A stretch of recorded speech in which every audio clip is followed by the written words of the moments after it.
O God, beyond my words, let your words be heard. Amen. I'm greatly pleased to be back here in the good company of many people I still know and some new people who have come to be part of the community.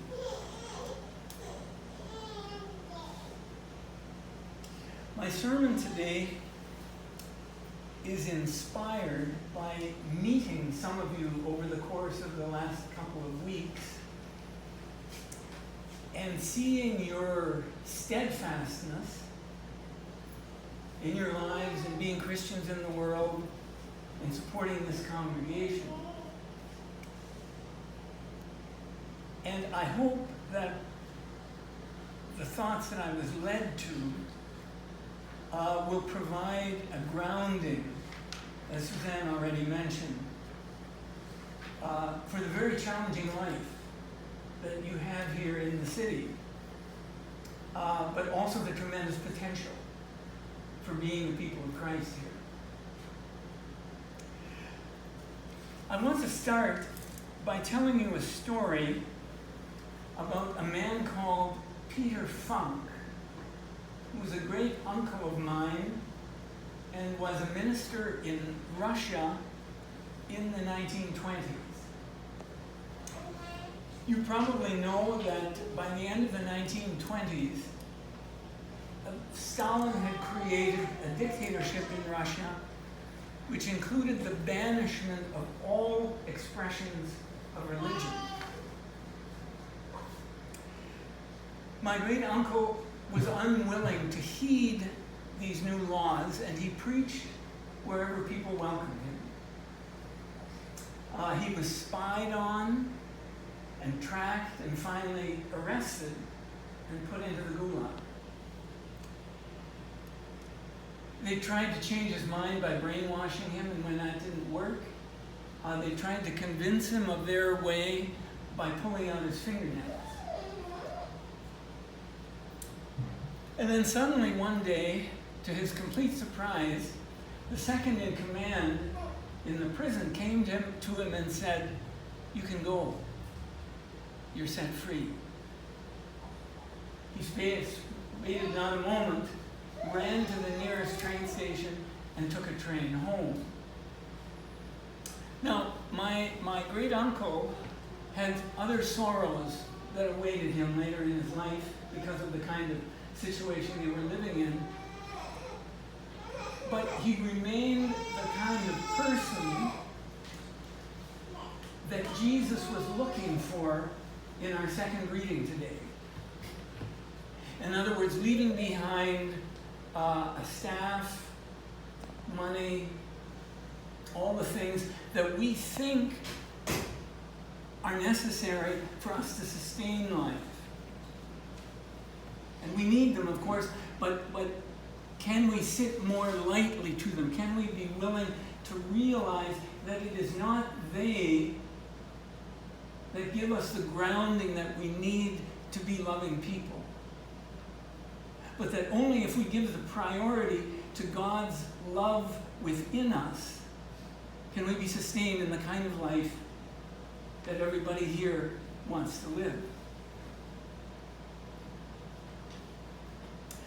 So my question to accompany us is, what did my uncle know that we might like to know that could help us heed the call of Jesus just the way that he did? Now, our two readings have a number of aspects to them of what we call the upside-down kingdom. In other words, God comes to us in unexpected ways and kind of has to lure us away from things that we tend to resort to because we don't want to be too vulnerable.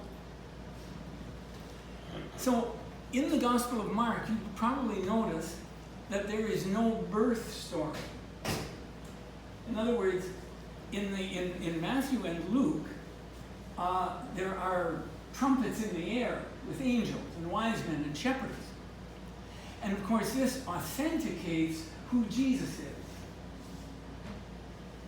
But in fact, in the Gospel of Mark, the authentication of Jesus is really quite a different thing. It's a very simple but profound thing. In other words, it comes when Jesus is baptized, and after he comes up out of the water, a voice comes from heaven and says, "You are my beloved. With you I am well pleased." So according to Mark, that's the authentication for our ministry. That we have surrendered to God's love, that we've heard him say, "You are my beloved." And it's not surprising that in the early church, this story, the first reading we have in Mark, was adopted by the early church as a baptismal text. In other words, just as the Father spoke to his only Son to give him in the world that he had entered, which is our world of flesh and blood, to give him clarity about the grounding for his life, he does the same thing for us. And so, among other things, baptism is God's extension of his belovedness to each of us.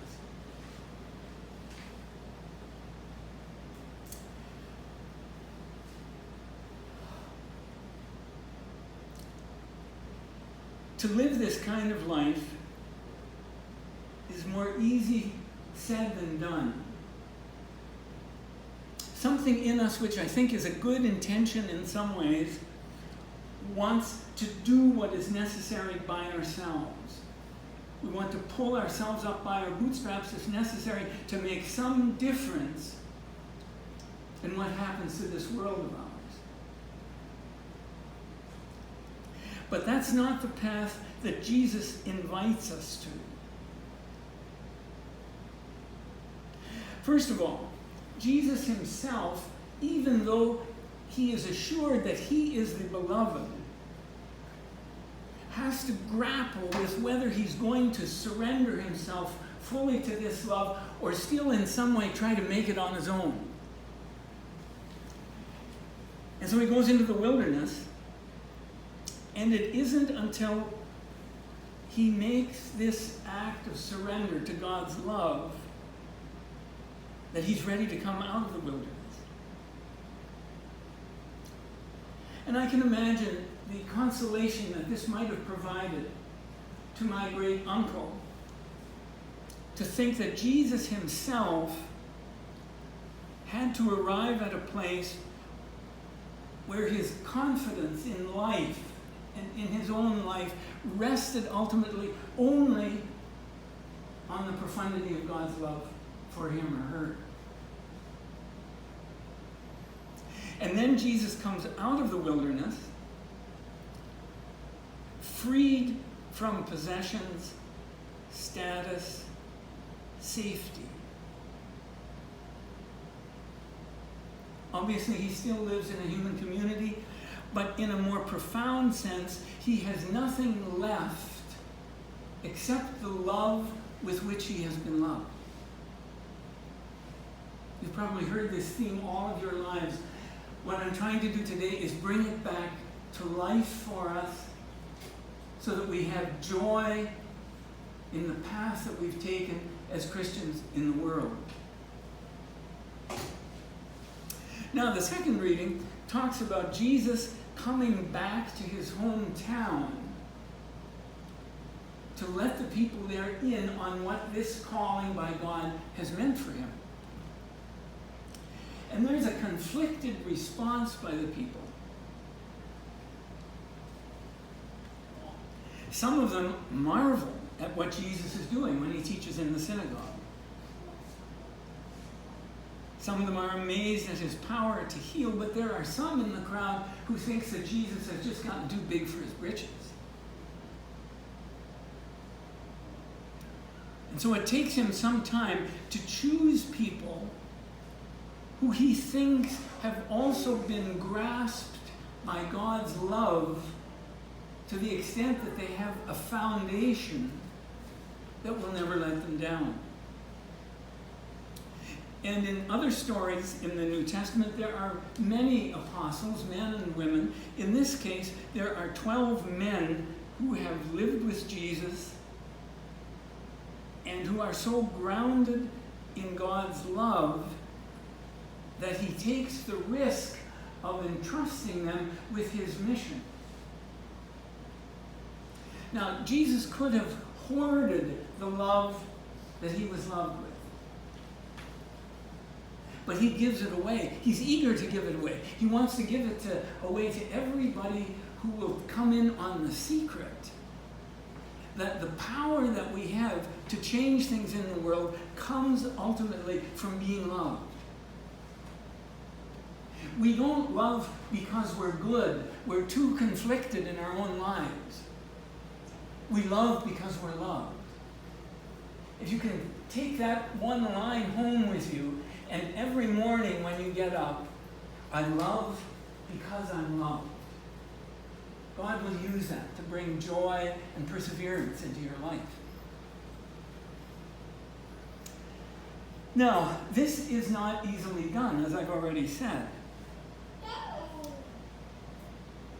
It actually goes against my grain to hear people urging his followers to give up bread, money, clothes. I can hardly imagine going anywhere without taking a change of clothes along. So I'm preaching to myself when I say this. All that we have ultimately is the trembling trust that where Jesus is, there God is. That God is always on the side of love and forgiveness and reconciliation. Wherever we meet it, Jesus is the sign for us that this is God's work. Now, this is a theme that goes through the Bible at several points. We think only of Jesus' Beatitudes. Blessed are the poor in spirit, for theirs is the kingdom of heaven. Right? We see the paradox clearly that the people who grasp, who desperately want to do it themselves or insist on doing it themselves, have not gotten the secret that Jesus wants to give us. That it is the poor in spirit who inherit the kingdom that is coming. Paul talks about this as well. He warns the Corinthians that they're too attached to the status that they have. And he says, married people, for example, shouldn't think they're better than people who aren't married. People who deal in finances shouldn't think of themselves as any richer than somebody who has money. So he's inviting us into a vulnerability in which status and possessions don't count. And actually, I think this congregation is pretty good at living that way. But I use the example of my great uncle because for him the choice was absolutely stark. If he had trusted in himself or in some devious means, his mission would have failed. The only thing that was sustaining enough to remain true to his calling was this sense of being loved beyond his own goodness, beyond anything he can do.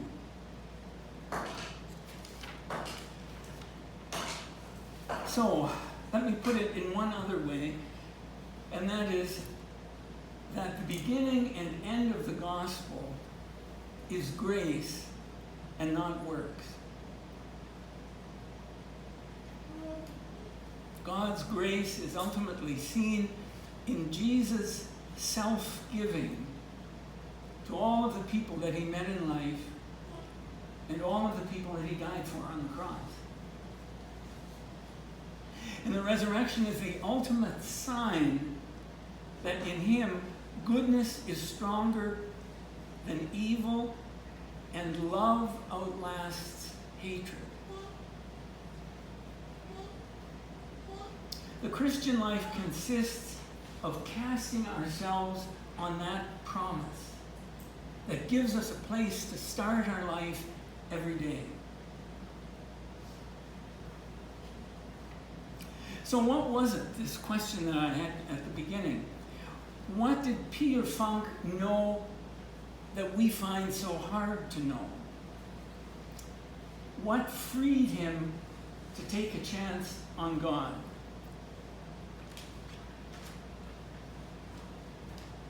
I think it was the fact that he knew that in the midst of terrible circumstances, God persisted in his love, pursuing him and not letting him get lost in time or eternity. And he knew then whether he died sooner or later, as great a question as that is a secondary question. Because once you know that you can't get lost in this life or the next, you have been set free to give away your life.